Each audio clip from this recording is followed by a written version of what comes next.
camino, caminas, caminaba, por ejemplo.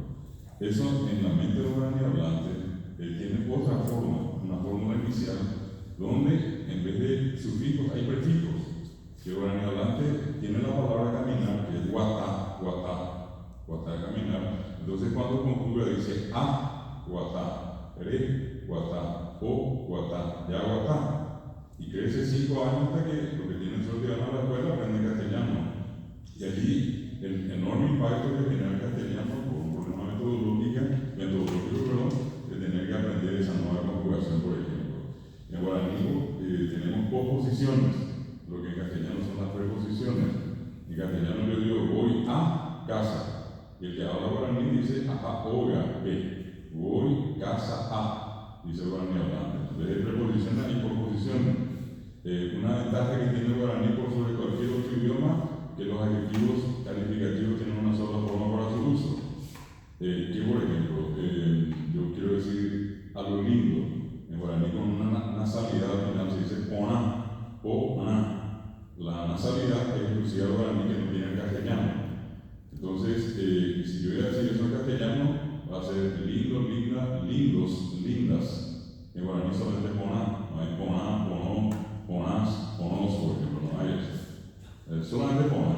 Entonces, al tener dos idiomas tan distintos, se genera la necesidad, obviamente, de transportar todo esto del castellano al inglés al guaraní. ¿Para que esa parte que se manifiesta más en guaraní entienda este proceso en guaraní? ¿Y qué otra cosa más? Hay sílabas que muchos de ustedes seguramente van a recordar, son las sílabas indirectas las que terminan en consonantes. Las palabras de guaraní usualmente terminan en vocales. Yo digo, ba, ra, ca, ya. O, gua, ta.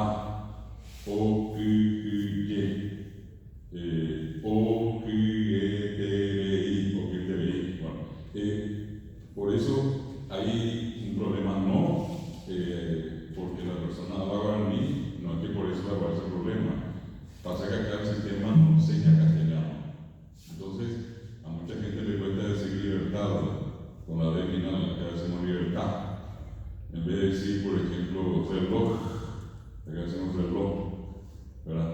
Y cosa porque viene de la pronunciación guaraní que está adaptada solamente a terminar las sílabas en vocales.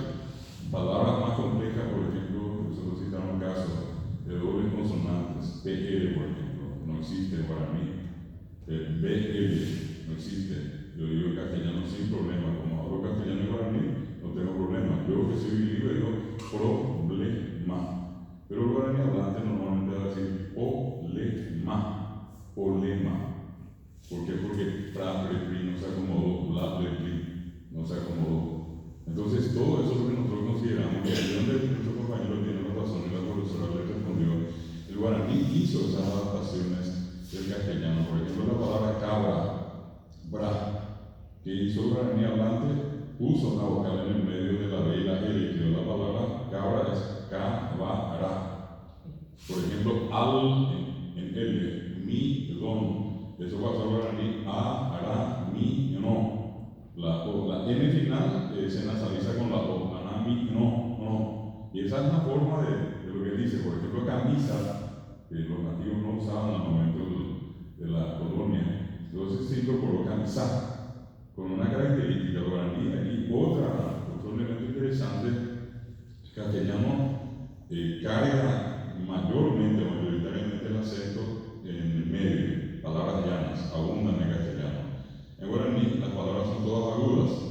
Entonces si acá llegó la vaca, a la vaca le decimos vacá, al caballo, el caballú, a la oveja, el ovechá, a la cabra, el cabará, a la camisa, el camisá. Bueno, todos esos fenómenos no los consideramos, pero dentro de eso no tampoco ir a un extremo de mezclar mucho, y porque el exceso de la mezcla destruye la lengua. Eso también cualquiera que estudia lengua sabe que a más de una lengua, si a esta lengua yo le meto mucho de una lengua extraña, porque va a ocurrir con el tiempo que va a mermar la lengua propia y va a aumentar la lengua incorporada. Que eso en el fondo significa un sos, una burroca ahí, peligro, porque puede dañar la lengua.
esos son los fenómenos que viviendo acá uno va a percibir qué significa eso, lenguas vivas en contacto. Pero al menos lengua viva, no es de museo, no es del pasado, está ahora hablando. Entonces, con esto también quiero justificar que es imposible en un ambiente bilingüe dejar de interactuar las lenguas. Esa interferencia que se dice, siempre se da. Solamente que en circunstancias académicas como esta, yo cuido mi castellano. Cuando salí de allá, lo primero que pasa es hacer ni que mañana. Pero acá forzadamente tengo que hablar como hablo. Y la misma cosa puedo hacer en guaraní. Y catóñi es moná, curuponá fue guaraní, de paite de una de seba, no le llegamos ahí. Necesito decir, acabo de decir que puedo hablar bien sin mezclar. Puedo hacer. Acá podemos hacer, todo podemos hacer.